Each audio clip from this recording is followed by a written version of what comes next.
সুপ্রিয় দর্শক সবাইকে স্বাগত জানাচ্ছি স্বপ্নধারা স্বাধীন সংলাপে সহযোগিতায় আলোক হেলথ কেয়ার অ্যান্ড হাসপাতাল বাবলি ইয়াসমিন। পুরো আয়োজন জুড়ে থাকছি আপনাদের সঙ্গে। আজ আমার নির্ধারিত বিষয় বলার আগে একটু জানিয়ে দিই কে আছেন আমাদের সঙ্গে, যার সাথে আসলে কথা বলার জন্য আমার মনে হয় যে যারা দর্শক আছেন তারাও উন্মুখ হয়ে থাকবেন। অনেক প্রশ্ন আপনাদের কাছ থেকে আমি আসলে আশা করব। প্রধান উপদেষ্টার প্রেস সচিব শফিকুল্লাহ আলম আমাদের সঙ্গে আছেন, আপনাকে স্বাগত জানাই এই আয়োজনে। দর্শক, আমার এই জন্য সাবজেক্টের আসলে কোনো প্রয়োজন নেই, এটাই সাবজেক্ট মুখোমুখি শফিকুল আলম, এটি নিয়ে আমরা কথা আগিয়ে নেব। একবারে এক বছর পর সরকার আসলে কোন পর্যায়ে রয়েছে, আগামীতে নির্বাচন নিয়ে কি পরিকল্পনা চলছে, বর্তমান যে পরিস্থিতিগুলো চলছে সব কিছু নিয়ে আলোচনা করব মুখোমুখি শফিকুল আলম। এই বিষয়টি নিয়ে এখন একটু এগিয়ে যেতে চাই। আপনাকে স্বাগত জানাই আরও একবার, আর কৃতজ্ঞতা প্রকাশ করছি আপনি সময় দিয়েছেন আমাদেরকে। এটি নিউজের পক্ষ থেকে আপনার প্রতি আবারও কৃতজ্ঞতা। Thank you. আছেন কেমন? ভালো আছি জি। এক বছর পার হয়ে গেছেন, নানান চড়াই উতরাইয়ের মধ্য দিয়ে গেছেন, ভিন্ন ধরনের একটা অভিজ্ঞতা নিশ্চয়ই হয়েছে। অনেক কিছুই আছে আমাদের আলোচনার টেবিলে। আসলে জুলাই জাতীয় সনদ নিয়ে যদি একটু কথা বলতে চাই, সুদীর্ঘ সময় ধরে আলোচনা হয়েছে, সেই দীর্ঘ আলোচনায় মোটামুটি চূড়ান্ত হয়ে গেছে জুলাই জাতীয় সনদ। শুধু কিভাবে কার্যকর হবে সেই সিদ্ধান্তে এখন পর্যন্ত পৌঁছানো যায়নি। রাজনৈতিক দলগুলোর মধ্যে ঐক্যমত্যের আমরা সেক্ষেত্রে একটু ঘাটতি দেখতে পাচ্ছি, সেজন্যই হয়তোবা এখন পর্যন্ত সনদের স্বাক্ষরটা আটকে আছে। এই জট আসলে খুলবে কিভাবে, আপনার কাছে কি মনে হয়? না, আমরা আশাবাদী যে এই জটটা খুব দ্রুতই খুলবে। একটা জিনিস আপনি লক্ষ্য করবেন যে জাতীয় ঐক্যমত্য কমিশনের সাথে যেই পলিটিক্যাল পার্টিগুলো গত 6 মাস, আমি বলবো মার্চের থেকে তো ডিসকাশন হচ্ছে, খুবই একটা খুবই সৌহার্দ্যপূর্ণ পরিবেশে মিটিংগুলো হয়েছে। কেউ ওয়াক আউট করেন নাই, কোনো কোয়ারেল হয়নি। আমাদের পলিটিক্যাল পার্টি, আমি এই কথাটা বারবার বলছি যে ম্যাচুরিটি শো করেছেন গত 6 মাস বা তারও আগে যখন কমিশনগুলো গঠন হলো, তখন থেকে তারা যেই রোল প্লে করছেন, সেই জন্য আমরা সবাই আশাবাদী। আমরা আশাবাদী যে তারা অবশ্যই যে বড় পার্টিগুলো, ছোট পার্টিগুলো সবাই মিলে একটা ঐক্যমত্যের জায়গা তৈরি করবেন এবং আমরা খুব সুন্দর একটা ইলেকশন পাবো। এখন পর্যন্ত জনাব আলী রিয়াজ যেমনটি বলছেন যে আগামী রোববারের মধ্যেই হয়তোবা সেই চূড়ান্ত সিদ্ধান্তে পৌঁছানো যাবে, যেহেতু প্রধান উপদেষ্টা নিউ ইয়র্কের উদ্দেশ্যে রওনা হচ্ছেন 22 সেপ্টেম্বর। আপনার মনে হয় যে সেটা সম্ভব হবে? এটা আমি তো বললাম যে আমরা আশাবাদী। এটা নাও হতে পারে, হতেও পারে, বাট আমি মনে করি যে আমাদের পলিটিক্যাল পার্টিরা গত 6 মাসে, বিশেষ করে মার্চের থেকে এই পর্যন্ত, যেই দেখেন না আপনি, আমি এটা নিয়ে একটু আগে পোস্টও দিয়েছি, আমি খুবই ম্যাচুর, আমি খুবই বলবো যে এই ধরনের আমরা তো আলাপ দেখি না এর আগে। আপনি দেখেন আমাদেরকে এই ধরনের আলাপের আগে কোনো সময় আমাদের জিমি কার্টারকে আনতে হয়েছে, কোনো সময় তারাঙ্ককে আনতে হয়েছে, স্যার নিনিয়ান এসছেন কমনওয়েলথের ইয়ে। তো এরা এসে আমাদেরকে সবাইকে এক করে কথা বলার চেষ্টা করেছেন, আমরা একটা ঐক্যমত্যের জায়গায় পৌঁছে দেয়। অথচ এনারা 6 মাস ধরে, বিশেষ করে গত 2-3 মাস আপনি দেখেন যে ফরেন সার্ভিস একাডেমিতে ঘন্টার পর ঘন্টা ওনারা আলাপ করছেন প্রতিটা বিষয় নিয়ে। 84টা পয়েন্ট ছিল, এর প্রতিটা রিফর্ম নিয়ে তারা কথাবার্তা বলছেন এবং নিয়ে এখন জাস্ট 2-3টা বিষয় নিয়ে এখনো ঐক্যমত্যের জায়গাটা এখনো তৈরি হয়নি। আমি আশা করছি যে এটা হয়ে যাবে। সরকারের পক্ষ থেকে যদি একটু জানতে চাই যে জুলাই সনদ বাস্তবায়নটা আসলে সরকার কি চাচ্ছে, যে বাস্তবায়নটাকে নির্বাচনের আগে হবে নাকি পরে হবে? পলিটিশিয়ানদের উপরই ছেড়ে দেই এবং ন্যাশনাল কনসেনসাস কমিশনের উপর ছেড়ে দিই। তারা তো খুব সুন্দর একটা জব করছেন। আপনি জাস্ট চিন্তা করেন যে যখন এই কাজটা অ্যাকমপ্লিশ হয়ে যাবে, আপনি 1-2 বছর পরে দেখবেন যে অনেকে বই লিখছেন, যারা এখানে ইনভলভ ছিলেন তারা কেমনে দেখেছেন গত 6 মাসে বা 1 বছরে কি আলাপ হয়েছে, দেখবেন যে অনেকগুলো বই এসছে। এবং ফিউচারে যখন আবার আমাদের এই ধরনের কথাবার্তাগুলো আসবে 1-2টা রিফর্ম নিয়ে, তখন সবাই এটাকে রেফারেন্স দেবে যে দেখেন আমাদের যারা পূর্বের জেনারেশন বা যারা এই আলাপগুলো করছেন তারা কত ব্রিলিয়ান্ট একটা আলোচনা করেছেন। এই জায়গাটা নিয়ে তারা এই ধারাবাহিকতাটা বজায় থাকবে, সেটাই আমরা আসলে প্রত্যাশা করছি। আপনি জানেন কিনা আমেরিকান যে কনস্টিটিউশন নিয়ে যে আলাপগুলো, সেই 1775 থেকে একদম 1789 পর্যন্ত, 91, এই পুরো আলাপগুলো কিন্তু এখনও আছে। মানুষ কিছু হলেই আমেরিকার সুপ্রিম কোর্টের যে যারা জাজরা ওই থেকে রেফারেন্সটা নেয়, পলিটিশিয়ানরা না উনি ওই সময় জেমস ম্যাডিসন এটা বলেছিলেন, জন জে এটা বলেছিলেন, আলেকজান্ডার হ্যামিল্টন এইটা করতে যে এইটা করেছেন, টমাস জেফারসন এইটা করেছেন। আমারও মনে হয় যে একটা সময় যে ৫-১০ বছর পরে যে না ঐক্যমত্য কমিশনে জোনায়েদ সাকি এই কথাটা বলেছিলেন যে ওনার কথাটা সেই রেফারেন্সটা টানা হবে, মানে এটা সবচেয়ে হয় কি খুব সিভিল, খুবই পিসফুল, সবাই মাথা ঠান্ডা করে একটা ডিবেট করেছেন। দেখেন আপনি, কেউ ওয়াক আউট করে যান নাই, কেউ রাগ দেখান নাই, তারা খুব ধৈর্য সহকারে কি ব্রিলিয়ান্ট ডিবেটগুলো হয়েছে। জি, আপনি বলছিলেন যে সেটা একেবারে রাজনৈতিক দলগুলোর উপর ছেড়ে দিচ্ছেন যে আগে হবে না পরে হবে, কিন্তু অনেকে তো দাবি করছেন যে জুলাই সনদ অনুযায়ী নির্বাচন হবে, সেটি আসলে নিয়ে নির্বাচনটা ফেব্রুয়ারির 15 তারিখের মধ্যে নির্বাচন হবে, রোজার আগে। এটা তো স্যার কমিটমেন্ট দিয়েছে। জুলাই সনদ অনুযায়ী কি এটা নির্বাচনটা হবে? প্রফেসর ইউনূসের কমিটমেন্ট, এটা ইন্টারিম গভর্নমেন্টের কমিটমেন্ট, এবং আমরা যেটা বুঝতে পারছি যে সমস্ত পলিটিক্যাল পার্টিগুলোও সেই অনুযায়ী তাদের প্রস্তুতি শুরু করেছে। এখানে ডিলে হওয়ার কোনো অবকাশই নেই। হ্যাঁ, এবং কেউ এটা যদি মনে করেন যে তারা প্রতিহত করতে পারবেন, তারা এইটারও কোনো সুযোগ নেই, কারো শক্তি নেই এটা প্রতিহত করার। সেই কথা আপনি বারবারই উল্লেখ করেছেন। সেই বিষয়টি তো নিশ্চয়ই আসবো। যেমনটি বলছিলেন যে প্রধান উপদেষ্টা তো 22 সেপ্টেম্বর যাচ্ছেন নিউ ইয়র্কে, এবং সেখানে যাওয়ার জন্য আমার শিরোনামে বলছিলাম যে তার সঙ্গে যোগ দিচ্ছেন 4 রাজনৈতিক নেতা, বিএনপি, জামাত, এনসিপি থেকে শুরু করে। এই সিলেকশনটা আসলে কিভাবে হলো? এনারা তো বড় পার্টি, তারা আমাদের গত 14টা মাস ধরে তো তারা আমাদের অংশীজন। আমরা বারবার বলছি যে জুলাই যারা আন্দোলন করেছেন, জুলাই যারা এই যে যাদের আত্মত্যাগ করেছেন, এরা সবাই আমাদের তো অংশীজন।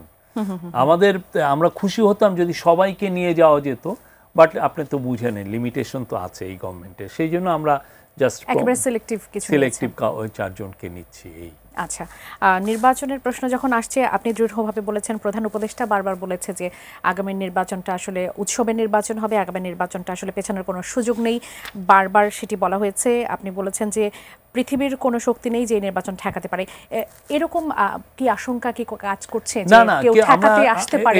এটা আশঙ্কার কিছু নাই। আমরা অনেক সময় টেলিভিশনগুলোতে দেখি যে অনেক আছে না ইউটিউবার, একটু সস্তা কিছু জনপ্রিয়তা পাওয়ার জন্য বারবার মানুষজনকে কনফিউজ করেন। আর এখন মানুষও অনেক ক্ষেত্রে দেখা যাচ্ছে পত্রিকা না পড়ে অনেক সময় ইউটিউবের থেকে সে সংবাদটা নেয়, যে আপনার দেখবেন যে আপনার প্রোগ্রামটা সে দেখছে না এখন, বাট কোনো একটা সময় সকালে একটা সে দেখে নিল।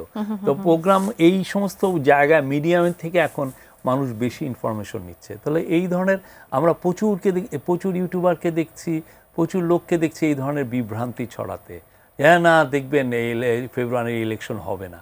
বাট আমরা এটা বারবার দায়িত্বহীন কণ্ঠে বলতে চাই, ইলেকশন ফেব্রুয়ারির 15 তারিখের মধ্যে হবে। অর্থাৎ যারা এভাবে বিভ্রান্তি ছড়াচ্ছে তাদের উদ্দেশ্যেই বারবার তাদেরকেও বলা এবং আমাদের পলিটিক্যাল পার্টিগুলোকেও জানানো যে আপনারা রেডি হন ইলেকশন। এবং স্যার বারবার বলছেন এটা ফাউন্ডেশনাল ইলেকশন, এটা মানে যেন তেন একটা ইলেকশন না যে আমি 5 বছর পর পর। এই ইলেকশনটা বাংলাদেশের ভবিষ্যৎ পলিটিক্যাল যে বন্দোবস্ত বা সেটেলমেন্টের একটা গতিধারা তৈরি করবে, রোড ম্যাপ তৈরি করবে, আমরা কিভাবে আমাদের ডেমোক্রেসিকে এগিয়ে নিব। এইটা খুবই ক্রুশিয়াল একটা ইলেকশন। প্রফেসর আলী রিয়াজ বলেছেন 13 সেপ্টেম্বর তিনি বলেছেন যে ফেব্রুয়ারিতে জাতীয় সংসদ নির্বাচন না হলে বাংলাদেশে অভ্যন্তরীণ অস্থিতিশীলতা তৈরি হওয়ার পাশাপাশি জাতীয় নিরাপত্তাও বিঘ্নিত হবে। এমন আশঙ্কার কথা আসলে কেন? না, স্যারও এটা বলেছেন, আমাদের চিফ অ্যাডভাইজারও কিন্তু বারবার বলেছেন যে ফেব্রুয়ারির মধ্যে ইলেকশনটা না হলে এক ধরনের জাতীয় বিপর্যয় হবে। এটা একটা বড় বিপর্যয়। একটু বিশ্লেষণ করবেন যে এটা বিপর্যয় মানে কি? আমরা তো কিভাবে বিঘ্নিত হতে পারে? সবচেয়ে বড় কথা আমাদের ডেমোক্রেটিক ট্রানজিশনে যেতে হবে। আমাদের একটা ইলেক্টেড গভর্নমেন্টের কাছে আমাদের পাওয়ারটাকে ট্রান্সফার করতে হবে। দিলে যেটা হয় কি যে এটা তাহলে আমরা ডেমোক্রেসিতে আসলাম। যে কোনো ডেমোক্রেটিক গভর্নমেন্টের স্ট্রেংথ অন্য লেভেলের থাকে, হ্যাঁ, এটা দরকার। তো সেই জায়গাটাই আমরা আমাদের যে কাজগুলো ছিল এই গভর্নমেন্টের, যেটা 3টা প্রধান কাজ, একটা হচ্ছে রিফর্ম, আর একটা হচ্ছে ট্রায়াল, আর একটা হচ্ছে ইলেকশন। প্রত্যেকটা কাজই কিন্তু ভালো রকমেরই হয়েছে। আমরা বারবার বলছি রিফর্মের এই কাজগুলো আমরা করেছি। এক হচ্ছে কমিশন যেগুলো বাস্তবায়ন করতে বলেছে সেগুলো অনেকগুলো বাস্তবায়ন হয়েছে। আর প্লাস মিনিস্টাররা মানে অ্যাডভাইজাররা তারা স্বতঃপ্রণোদিত হয়ে তাদের এরিয়াতে যে কাজগুলো আছে এটা করেছেন। তারপরে ট্রায়ালের কাজ দেখেন অনেক দ্রুত গতিতে চলছে, এবং আমরা আশা করছি এটা তো ট্রায়ালকে তো আমরা জোর করে তো আর এটাকে গতি বাড়ানো যায় না, বাট আমরা আশা করছি যে একটা ভালো পর্যায়ে যাবে, এবং ইয়ের আগে হয়তো বা ইলেকশনের আগে হয়তো 2-1টা ভার্ডিক্ট আসতে পারে। এটা ইট ডিপেন্ডস অন দি মানে আইসিটির যিনি জাজ তাদের বা কোর্টের উপরে, আর তারপরে যে হচ্ছে ইলেকশন, এই তিনটা কাজই কিন্তু আমরা এটা এই গভর্নমেন্টের মূল কাজ, এই কাজগুলো আমরা করছি, করে পলিটিক্যাল হ্যান্ডওভার করা। কেননা যে কোনো দেশ সত্যিকার অর্থে এই ডেমোক্রেসির এই যুগে it has to be ruled by a democratically elected party. সেটি মনে করছেন এই জন্যই মানে, আর আশঙ্কার বিষয়টি নিয়ে যে জাতীয় না, নিরাপত্তা ওইটা স্যার বারবার, এটা তো প্রফেসর ইউনূসও বলছেন, এটা এই জন্যই বারবার সবাইকে ইয়ে করা, যে সতর্ক থাকা, যে কেউ যাতে এটাকে ডিলে করার কোনো মিনিমামও চিন্তা না করতে পারে, বা কোনো ধরনের কনস্পাইরেসি, কোনো ষড়যন্ত্রের গন্ধ থাকলে সবাই যেন সেই বিষয়ে সতর্ক থাকে, এই বিষয়গুলি সবাইকে জানানো। জি, অসংখ্য ধন্যবাদ। জুলাই জাতীয় সনদ বাস্তবায়ন পদ্ধতি নিয়ে, ভোটের পদ্ধতি কিভাবে হবে, এর সব কিছু নিয়ে দীর্ঘ সময় ধরে আলোচনা হচ্ছে জাতীয় ঐকমত্য কমিশনে। আমরা সেগুলো লাইভ দেখেছি। অনেক সময় রাজনৈতিক দলগুলো বের হয়ে তাদের অনুভূতির কথা বলেছে, যে তারা কী কী শেয়ার করেছে। যখন মোটামুটি সব ঐকমত্য কমিশনে সেটেল ডাউন করা হচ্ছে, মোটামুটি শেষের পর্যায়ে চলে এসেছে, তখন হঠাৎ করে জামায়াত সহ কিছু ইসলামিক দল তারা যুগপৎ আন্দোলনের কথা বলছে। আগামীকালও 7টি রাজনৈতিক দলের আসলে একটি কার্যক্রম রয়েছে। তারা উচ্চ কক্ষ, নিম্ন কক্ষ দুটিতে পিআর চাচ্ছে। এই বিষয়টিকে সরকার আসলে কিভাবে দেখছে? আমরা তো শুনলাম যে যুগপৎ অ্যাক্টিভিটিস দিয়েছে। আমরা ওই যে আমি বারবার একই কথা বলছি, যে পলিটিক্যাল পার্টিগুলো গত 6 মাসে তারা যেই ম্যাচুরিটি শো করেছেন, তারা সেই ম্যাচুরিটি সামনের উইকগুলোতেও দেখাবেন, সামনের সপ্তাহগুলোকে, মাসগুলোতেও দেখাবেন। আমরা আশাবাদী সব কিছুই খুবই শান্তিপূর্ণভাবে সেটেলমেন্ট হবে। বিএনপির জনাব আমির খসরু মাহমুদ চৌধুরী বলেছেন যে যখন আলোচনার টেবিলে আমরা সবাই আসলে আমাদের এফোর্ট দিয়ে সবকিছু সমাধান করার চেষ্টা করছি, তখন এই ধরনের আন্দোলন আসলে আলোচনার টেবিলকে প্রশ্নবিদ্ধ করে। কোনো পলিটিক্যাল পার্টি কে কি বলেছেন সেগুলোতে আমরা না যাই। আমি আমার আশাবাদটা বললাম, আমি খুব স্ট্রংলি হোপফুল যে নির্বাচনের ক্ষেত্রে এটার তেমন কোনো প্রভাব পড়বে না বলে কি আপনি মনে করছেন? আমরা মনে করি খুব ভালো নির্বাচন হবে, উৎসবমুখর নির্বাচন হবে, বাংলাদেশের ইতিহাসে একটা ঐতিহাসিক একটা নির্বাচন হবে, এবং মানুষ উৎসবমুখর পরিবেশে তাদের পরিবার পরিজন নিয়ে ভোট দিতে যাবেন। অবশ্যই যাদের ভোট কেন্দ্রে যাওয়ার দরকার তারাই ভোট কেন্দ্রে ঢুকবেন, বাকিরা বাইরে থাকবেন। বাট আপনি সেই দিন দেখবেন যে পুরো বাংলাদেশ মানে একটা উৎসবে মাতোয়ারা হবে। পিআর নিয়ে সরকারের স্পষ্ট অবস্থানটা আসলে এটা আমি মনে করি যে এটা পলিটিক্যাল পার্টিগুলো এটা ডিসাইড করে। তারাই তো ইভেনচুয়ালি বাংলাদেশের কর্ণধার হবেন, তারাই দেশকে রান করবেন একটা ডেমোক্রেসি। কিন্তু এটা নিয়ে তো কোনো সমাধানে কেউ আসতে পারছে না। এটা আসবে, এটা এমন কিছু না। অনেকগুলো যে আপনি দেখেন প্রোক্লেমেশন নিয়ে আপনার মনে আছে, সেই গত বছর থেকে স্টুডেন্টরা অনেকে বলছিলেন যে এই প্রোক্লেমেশন দরকার, তো এটা হয়নি। 5ই আগস্ট প্রফেসর ইউনূস সবার সামনে জাতীয় সংসদ ভবনে উনি তো রিড আউট করলেন। হ্যাঁ, ঠিক না? ঠিক তেমনি এটা কত দিন লেগেছে, বাট এটা তো হয়েছে। ঠিক এমনি এটাও হবে। সবগুলোরই আমি বলবো শান্তিপূর্ণ সমাধান হবে, সবগুলোরই শান্তিপূর্ণ সমাধান হবে। এবং আপনারা যেমনটি বলছেন উৎসবের নির্বাচন হবার মতো একেবারে যদি ল অ্যান্ড অর্ডার থেকে শুরু করে যদি বলি যে উৎসবের নির্বাচন, যে নির্বাচন দেখে গোটা বিশ্ব আসলে তাকিয়ে থাকবে যে না বাংলাদেশে এরকম একটা নির্বাচন হয়েছে, সেই নির্বাচন করার মতো প্রস্তুতিকে আমাদের প্রস্তুতি প্রতিদিনই নেওয়া হচ্ছে, প্রতিদিনই এই বিষয়ে আলাপ আলোচনা হচ্ছে। চিফ অ্যাডভাইজার অনেকগুলো মিটিংয়ে সভাপতিত্ব করছেন। অন্যান্য ল এনফোর্সিং এজেন্সিগুলো তাদের বিভিন্ন প্রস্তুতি যাচাই বাছাই করছেন। গ্রাসরুট লেভেলে যে লোকাল গভর্নমেন্ট তারা দেখছেন। At the same time election commission তারা তাদের প্রস্তুতিগুলো করছেন। তারা শীঘ্রই আপনারা শুনেছেন যে তারা পলিটিক্যাল পার্টিগুলোর সাথেও আলাপ করবেন। আমরা শুনেন সমস্ত কমিউনিটি যদি সবাই যদি জেগে উঠে যে ভালো আমি ভোট দিতে চাবো, কারো সাধ্য নাই এই উৎসবকে ঠেকানোর। এটা বাংলাদেশে এটা হয়েছে। বাংলাদেশে তখনই রিগিং হয়েছে যখন গভর্নমেন্টের তরফ থেকে একটা অসৎ উদ্দেশ্য ছিল, যখন গভর্নমেন্ট তার পুলিশকে বলেছে যে রাত্রে ব্যালট পেপারে স্টাম্প ভোট ঢুকাতে, বা ব্যালট পেপারগুলোকে রাতের বেলায় ব্যালট বক্সে স্টাফিং করতে, বা যখন সে পুলিশকে ইউজ করেছে, লোকাল গভর্নমেন্ট বলেছেন, এবং তার পলিটিক্যাল পার্টির অ্যাক্টিভিস্টকে ভোট চাওয়ার যেতে না বলে ভোট কেড়ে নিতে বলেছে। তো এইবার তো ধরেন গভর্নমেন্টের তরফ থেকে 100% সিনসিয়ারিটি আছে, তারপরে মাঠ প্রশাসন প্রস্তুত, আমরা সব দিক দিয়ে দেখছি যে খুব ভালো নির্বাচন। জি, আপনার সাথে আমি আসলে কথা বলছি কিন্তু দর্শকরা উন্মুখ হয়ে আছে আপনাকে একটু প্রশ্ন করার জন্য, তাদের প্রশ্ন একটু নিতে চাই। দর্শক স্বাগত জানাচ্ছি, কে বলছেন, কোথা থেকে বলছেন, আপনার প্রশ্নটি করবেন। হ্যালো, আসসালামু আলাইকুম। ওয়ালাইকুম সালাম, আপনার নামটি বলবেন। আমি রাজবাড়ী থেকে আব্দুল ওহাব বন্দর বলছিলাম। জি, আপনি বলবেন, প্রশ্নটি আমার করবেন। প্রশ্ন যে জামাত, এনসিবি এবং চরমোনাই পীর সাহেব এরা পিয়ার ছাড়া নির্বাচনে অংশগ্রহণ করবে না। বিএনপি কোন রকম প্রাইজ ছাড়া নির্বাচনে যাবে না। এই যে দুই দলের মুখোমুখি সংঘর্ষ, এই ভাবে কি নির্বাচন আদৌ করা সম্ভব হবে? আপনাকে ধন্যবাদ, আপনি আমাদের সঙ্গে থাকেন, আপনার প্রশ্ন উত্তরটি নিচ্ছি। দর্শকের প্রশ্ন এসে বুঝতে না পেরেছেন। না, এটা আমি একটু আগে কিন্তু এই কথাটাই বললাম, যতই আমাদের পলিটিক্যাল পার্টিগুলো এগুলো নিয়ে কথা বলেন না কেন, আমরা আশা করছি যে এই পুরো বিষয়গুলোরই খুব শান্তিপূর্ণ সমাধান হবে। আপনারা দেখেছেন গত 6 মাসে তারা কি ধৈর্যের সাথে, কি শান্তিপূর্ণভাবে, কি সৌহার্দ্যপূর্ণ পরিবেশে তারা আলাপ আলোচনাগুলো করেছেন অনেকগুলো বিষয়। আপনার মনে আছে যে আর্টিকেল 70 নিয়ে আমরা গত 54 বছরে আমরা ভালো সমাধানে আসতে পারিনি, অথচ ওনারা জাস্ট 2-3 দিনের আলোচনায় এটা নিয়ে একটা খুব সুন্দর সমাধান হয়েছে।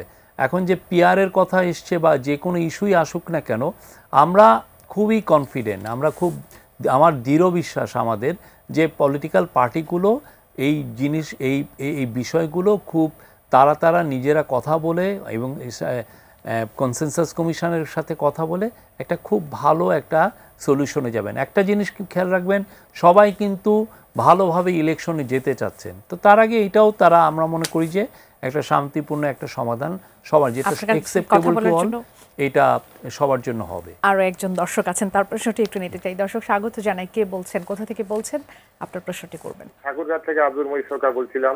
শফিকুল স্যারের কাছে আমার একটা প্রশ্ন, সংবিধানের 118 অনুচ্ছেদে আছে নির্বাচন হবে বা সময় নির্ধারণ করা আছে, কিন্তু সংবিধানের 126 অনুচ্ছেদে আছে যে আপনার নির্বাচন দায়িত্ব পালন করতে কর্মকর্তারা, না করলে কি হবে আজ পর্যন্ত কেউ পূরণ করে নাই।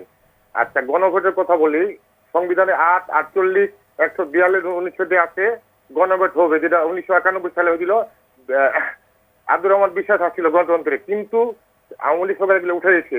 কিন্তু নাইপাল সংবিধানের 77 অনুচ্ছেদে আছে, এটা কি করবেন আমি একটু আপনাকে জানিয়ে রাখছি। গণভোটের বিষয়টি নিয়ে তিনি জানতে চাচ্ছেন। এই পুরো বিষয়গুলো নিয়েই কনসেনসাস কমিশন কথা বলছে, তারা লিগ্যাল এক্সপার্টিসগুলোর সাথে কথাবার্তা বলছে, পলিটিক্যাল পার্টিগুলোর সাথে কথা বলছে। পলিটিক্যাল পার্টিতে যারা এই আলোচনায় আছেন তারা বেশিরভাগই কনস্টিটিউশন এক্সপার্ট। আপনি দেখেছেন যে কি কনস্টিটিউশনের বিভিন্ন বিষয় নিয়ে তারা কত সুন্দর ডিবেট করছেন। তা আপনি যেই ধরনের কথা বললেন, বোঝা যাচ্ছে আপনি নিজেও কনস্টিটিউশন খুব ভালোভাবে পড়েছেন।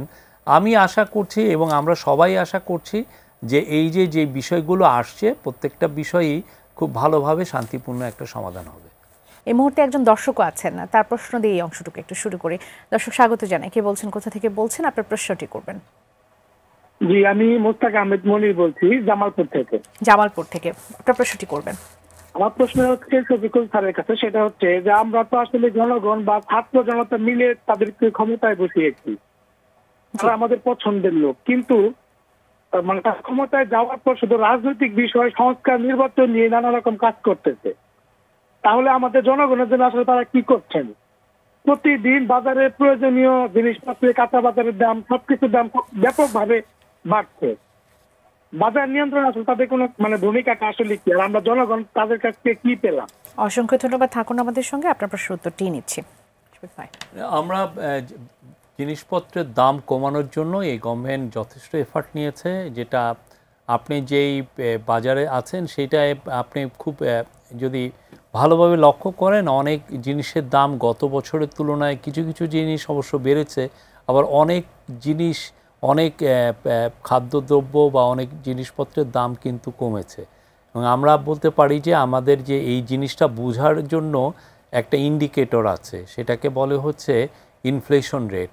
আমরা গত বছর আপনি নভেম্বরে ইনফ্লেশন ছিল 14, ফুড ইনফ্লেশন মানে খাদ্যের উপর যে খাদ্যের যে মূল্যস্ফীতি, যে জিনিসপত্রের দাম, খাদ্যদ্রব্যের দাম 14.10% বেড়েছিল। আর এই বছর এটা এই মূল্যস্ফীতি হয়েছে হচ্ছে 7.56 এই জুলাই অগাস্টে, মানে এই জায়গায় এসে ঠেকেছে। তো আপনি দেখছেন যে এটা কমেছে এবং সামনে আরো কমবে। এখন হয়তো আপনি দুই একটা আইটেম যেটা দেখছেন সেটা সিজনাল কারণে হয়তো কিছু কিছু জিনিসের দাম বেড়েছে, আবার দেখবেন যে এটা সিজন যখন এটার সাপ্লাই একটু বেটার হবে আমরা নিশ্চিত এই দামটা কমে আসবে। এই সরকার কেন শুধুমাত্র নির্বাচনের প্রস্তুতি নিয়ে এবং রাজনৈতিক দলগুলো নিয়ে এত তোড়জোড় করছে, আসলে তারা সাধারণ জনগণটা আসলে কোথায়, সেটি প্রশ্ন করেছেন। না, সাধারণ জনগণের জন্য যা করার দরকার, প্রথম কথা হচ্ছে যে আপনার ইকোনমির যে কি খারাপ অবস্থা ছিল সেই জায়গা থেকে আমরা ইকোনমিকে স্ট্যাবিলাইজ এনেছি এবং এই গভর্নমেন্টের কারণে মেজার নেওয়ার কারণে রাষ্ট্রের ভর্তুকি কমেছে। তারপরে হচ্ছে যে এই যেগুলো প্রজেক্টে অপচয় হচ্ছিল সেগুলো বন্ধ হয়েছে। তারপরে আপনার প্রত্যেকটা মিনিস্ট্রিতে যা রিফর্ম দরকার ছিল সেই রিফর্মগুলো আমরা করছি। আমি একটা উদাহরণ দেই, ওই গভর্নমেন্টের সময় সমস্ত টেক্সট বুক বই আমরা যেটা আমাদের বাচ্চাদেরকে পড়ে যারা স্কুলে পড়ে তাদের টেক্সট বুকগুলো ইন্ডিয়াতে হতো, ইন্ডিয়াতে পাবলিশ হতো। আমরা এই বছর বাংলাদেশে করাতে যেটা হচ্ছে যারা পাবলিশার ছিল, যারা প্রিন্টিং মেশিনে কাজ করেন, প্রিন্টিং তাদের জবটা তৈরি হয়েছে। ঠিক তেমনি আপনার একটা ল ছিল ওই গভর্নমেন্টের সময় যে স্পেশাল পাওয়ারস অ্যাক্ট, যে এইটার মাধ্যমে যেটা হচ্ছে আমি আমার পছন্দের কোম্পানিকে আমি তাকে পাওয়ার জেনারেশনের আমি প্ল্যান্ট বসাতে দিতাম। তা এখন এই ফলে যেটা হয়েছে এটা দিয়ে আপনার বড় রকমের লুটপাট হয়েছে, 1 লক্ষ কোটি টাকার উপরে বেশি লুটপাট হয়েছে। এই গভর্নমেন্ট এসে কি করেছে, এই লটাকে বাদ দিয়ে দিয়েছে, ফলে আমার টাকা সাশ্রয় হচ্ছে প্রত্যেকটা জায়গায় এক জাস্ট ইয়ের থেকে, মানে এনার্জি পাওয়ার এই সমস্ত জায়গার থেকেই বা এই পুরো ইয়ের থেকে আমরা সাশ্রয় করা হয়েছে 46,000 কোটি টাকার মতো। আচ্ছা, আমি প্রশ্ন করতাম যে এই সরকারের পজিটিভ আসলে কোন কোন বিষয়গুলো তুলে ধরতে চাইবেন জনগণের কাছে, তার অনেক কিছুই ইতিমধ্যে আমরা আসলে জেনে গেছি আমরা। এবং এটা আপনারা উনি যদি ফেসবুকে থাকেন আমি ওনাকে অনুরোধ করব যে চিফ অ্যাডভাইজারের একটা পেজ আছে, ওইখানে আমরা প্রতিদিনই তুলে ধরছি আপডেটগুলো দিচ্ছি, কি কাজ হচ্ছে, কি কাজ। মানে বিষয়টা এরকম হয়ে গেছে, যিনি দর্শক ছিলেন জনগণ কেন সরাসরি আসলে এই যে আপনারা যেসব কার্যক্রম করছেন দেশের জন্য, জনগণের জন্য, সেগুলো কেন সরাসরি তারা আসলে ভোক্তা হতে পারছে না, সেটি হয়তো বা তার আক্ষেপের কারণ হতে পারে। যেমন ধরেন এক্সপোর্ট 9% বেড়েছে, এক্সপোর্ট 9% বাড়া মানে কি, এক্সপোর্টের যে ফ্যাক্টরিগুলোতে তাহলে হচ্ছে যে অর্ডার বেড়েছে, আর অর্ডার আপনি বেশি করা মানে হচ্ছে যে তাতে আপনার জব তৈরি হওয়া, মানে এই জবগুলোতে এর সাথে মেশিন করছে না, মানুষই করছে। কিন্তু অনেক হচ্ছে প্রতিষ্ঠান, গার্মেন্টস প্রতিষ্ঠান তো বন্ধ হয়ে আছে, যেগুলো বন্ধ হচ্ছে সেগুলো হচ্ছে ধরেন কম্পিটিটিভ না, কিন্তু যেই প্রতিষ্ঠানগুলো ভালো করছে তারা আরো বড় হচ্ছে। কিন্তু যেটি কম্পিটিটিভ না সেখানে তো অনেক কর্মসংস্থান ছিল তাদের। না, আপনি এটা একটা এইটা হচ্ছে যে কন্টিনিউয়াস একটা প্রসেস। যেমন ধরেন আপনি একটা দোকান দিলেন, পাশে আরেকজন দোকান দিল, দেখা গেলো যে আপনার দোকানে একজন ছিলেন এবং আপনি পারছেন না, আপনি দোকানটা বন্ধ করে দিলেন, কিন্তু পাশের জন্য আপনার এখানে কয়টা জব ছিল, একটা জব ছিল, তো পাশের দোকান অনেক বড় হয়ে গেল, একটা দোকানই আছে কিন্তু দেখা গেল তার আগে একজন কর্মচারী ছিল, এখন সে 3 জন কর্মচারী নিচ্ছে। ব্যাপারটা এরকম, অর্থাৎ আলটিমেটলি যারা কাজ হারিয়েছে বলে সেটি আসলে কাজ হারায়নি, আরো কাজে আমরা সুযোগ তৈরি হয়েছে, বলছি যে কাজ আরো বেড়েছে, কারণ 9% গ্রোথ হয়েছে। গ্রোথ তো এমনি হয় না। আপনি ধরেন আপনার 1000 কোটি টাকার আপনার অর্ডার ছিল, এখন আপনার অর্ডার আছে 1500 কোটি টাকার, এই 500 কোটি টাকা আপনি যদি বানান তাহলে সেই জন্য তো আপনার নতুন ওয়ার্কার নিতে হবে। আগে আপনার কাছে প্রশ্ন করছিলাম যে টিআইপির যে প্রশ্ন যে আগামী সরকারের জন্য গাড়ি কেনার তোড়জোড় কেন এই সরকারের, সেটির উত্তরে আসলে কি বলতে চাই? না, এটা তো আমার মনে হয় যে এটা বোধহয় এখন মিসলিডিং একটা ইনফরমেশন, আমাদের তরফ থেকে এরকম কিছু না, গাড়ি কেনার কোনো প্রস্তুতি নেই, পরিষ্কার। এরপর একটু জানতে চাই, আপনি বলেছিলেন যে ডাকসু নির্বাচন হচ্ছে জাতীয় নির্বাচনের একটি টেস্ট।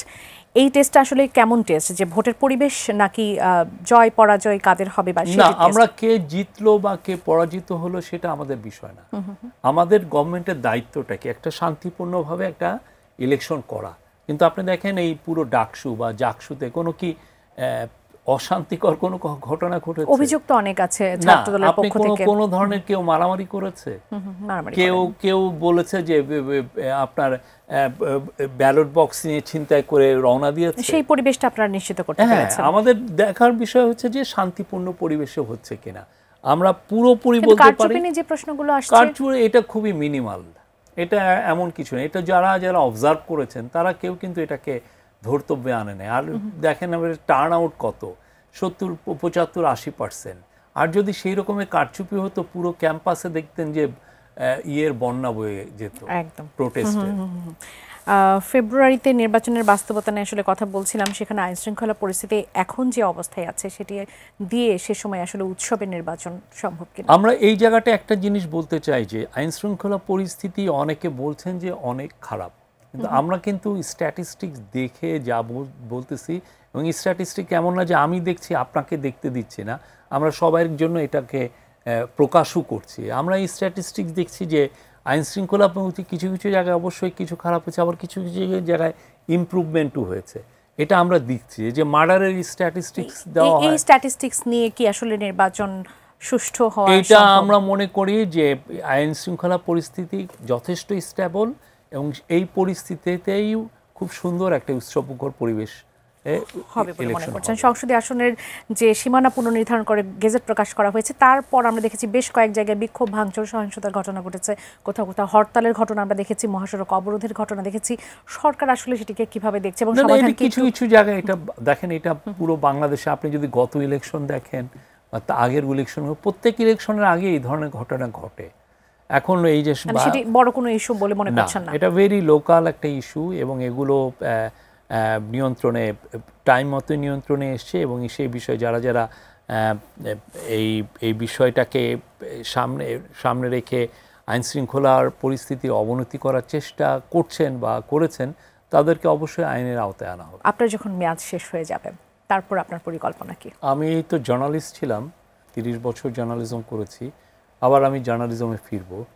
আমার জার্নালিজমের একটা, যারা জার্নালিজম করেন আপনি বা অন্য কেউ, তাদের একটা বড় একটা গ্যাপ থাকে যে আসলে গভর্নমেন্ট কিভাবে অপারেট করে, গভর্নমেন্টের কাজগুলো কিভাবে হয়, ডিসিশন মেকিং গুলো হয়। তো এখন যেহেতু আমি এই পুরো অলরেডি 14 মাস আমি দেখছি, আমার ইচ্ছা যে আমি আবার জার্নালিজমে ফিরবো। আমার মনে হয় যে আমার জ্ঞানে কিছুটা পূর্ণতা পেয়েছি। সেই সরকারের সেই জায়গাটিতে যখন আপনি প্রায় 14 মাস ছিলেন, তখন মিডিয়াকে আসলে দূর থেকে কেমন দেখলেন? কি পরিবর্তনগুলো এসেছে? না, মিডিয়াতে কিছু তো চেঞ্জ অনেক, বেশ কিছু বছর ধরেই হচ্ছে। প্রথম কথা হচ্ছে যে আপনি নিউজটা কিভাবে কনজিউম করছেন।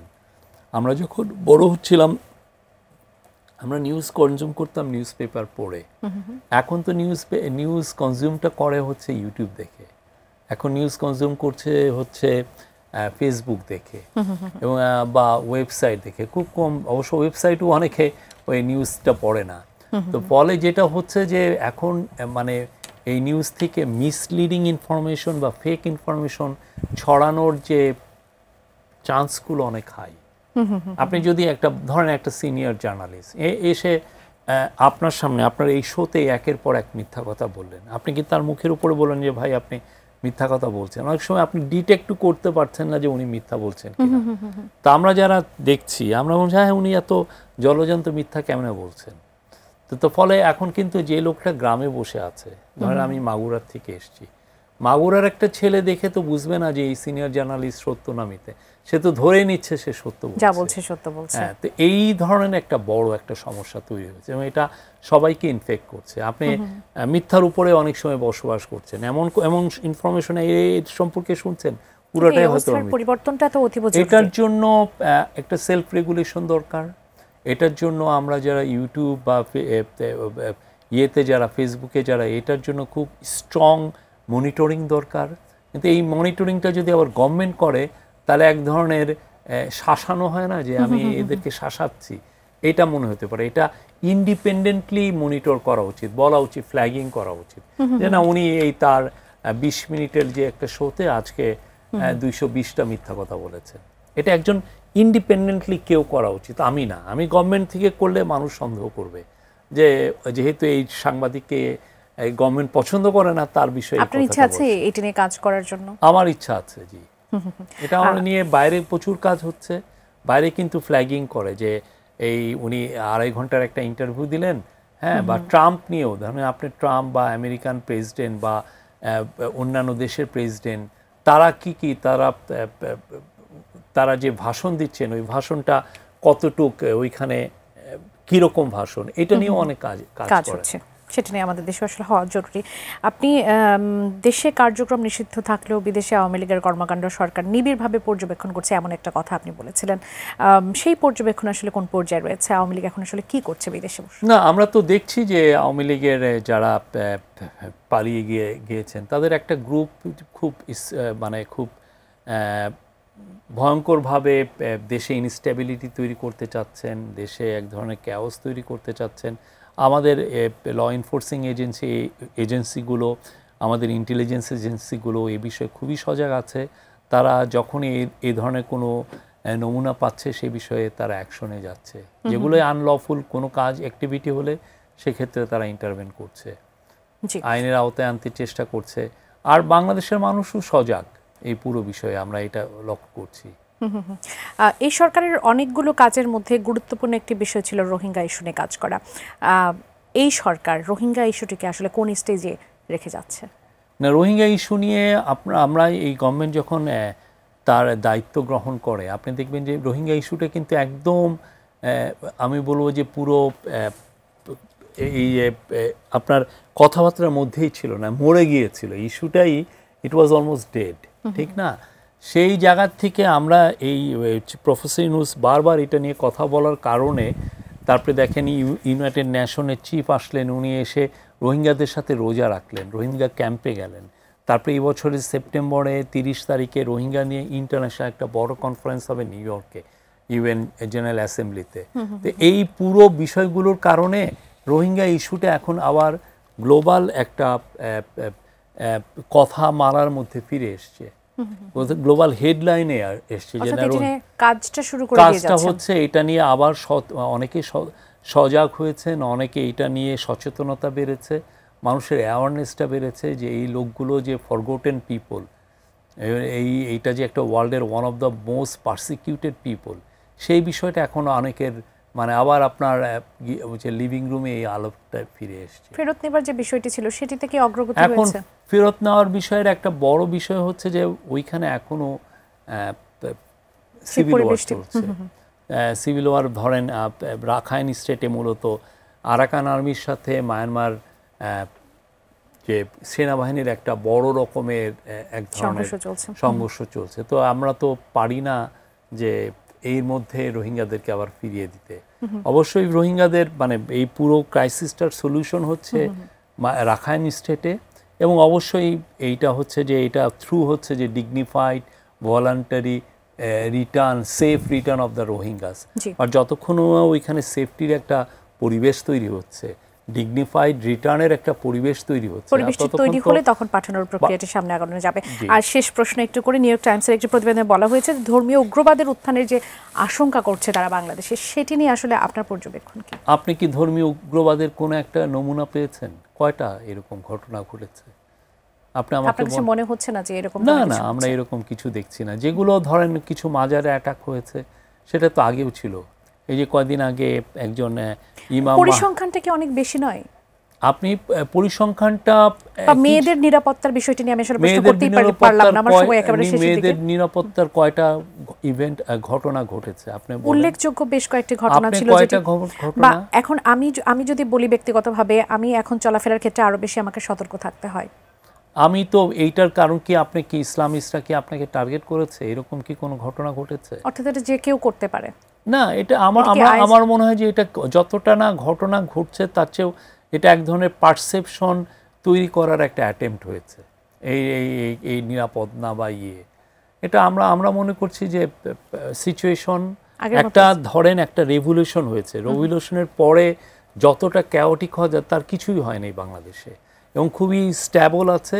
আর মাঝারে কিছু ঘটনা ঘটেছে, এই ঘটনা ঘটার আমি বলবো যে বাংলাদেশে এই যে টেনশনটা, যারা মাজারপন্থী বনাম যারা মাজারপন্থী না, এই টেনশনটা অনেক পুরনো একটা টেনশন, যেটা এই অগাস্টের পরে এটা একটা সামনে এসেছে। আমাদের সর্বোচ্চ চেষ্টা মাজার ভাঙা থেকে একবারে লাশ তুলে নিয়ে গিয়ে পোড়ানোর ঘটনা, সেটি নিশ্চিতভাবেই কনসার্ন আসলে তৈরি করে। অবশ্যই কনসার্নের বিষয়। সেই বিষয়ে আমরা অনেক লোককে অ্যারেস্ট করেছি, যারা যারা এটার সাথে জড়িত তাদেরকে ম্যানহান্ট হচ্ছে, তাদেরকে অ্যারেস্ট করা হচ্ছে, অনেককেই অ্যারেস্ট অলরেডি হয়েছে। এবং আপনি ধরেন এই যে এই বিষয়টা ইমাম মাহাদির যে বিষয়টা, ওনাকে এর আগেও আপনি যে 2016 সালের দিকে আপনি তাকান, একজন এই যে স্বামীবাগ বা টিকাটুলিতে 6 জনকে একদম বাসায় জব করে দিয়েছে। ওনাকে কি যে উনি হচ্ছে ইমাম মাহাদির নিজেকে দাবি সেনাপতি দাবি করতেন। তো এই ঘটনাগুলো আগেও ঘটেছে, বাট ওইটাও যেমন খারাপ ছিল এটাও খারাপ। এ বিষয়ে আমাদের সবার একসাথে কাজ করতে হবে। ধর্মীয় উগ্রবাদ কোনো দেশের জন্যই ভালো না। আপনার প্রতি কৃতজ্ঞতা প্রকাশ করছি আবারও। আপনি আমাদের সময় দিয়েছেন, অনেকগুলো প্রশ্ন আপনাকে করেছে, অনেকগুলো প্রশ্নের চমৎকার উত্তর দিয়েছেন। শুভকামনা থাকলো আপনার জন্য, এবং আবারও হয়তো বা মুখোমুখি আপনার সঙ্গে আমরা বসতে পারবো। Thank you. সুপ্রিয় দর্শক, এতক্ষণ আপনারা যারা আমাদের সঙ্গে ছিলেন, আগামী পর্ব দেখার জন্য, আগামী স্বাধীন সংলাপ দেখার জন্য আমন্ত্রণ জানিয়ে বিদায় নিচ্ছি আজ এখান থেকে। সবাই ভালো থাকুন, সুস্থ থাকুন, নিরাপদে থাকুন। শুভরাত্রি।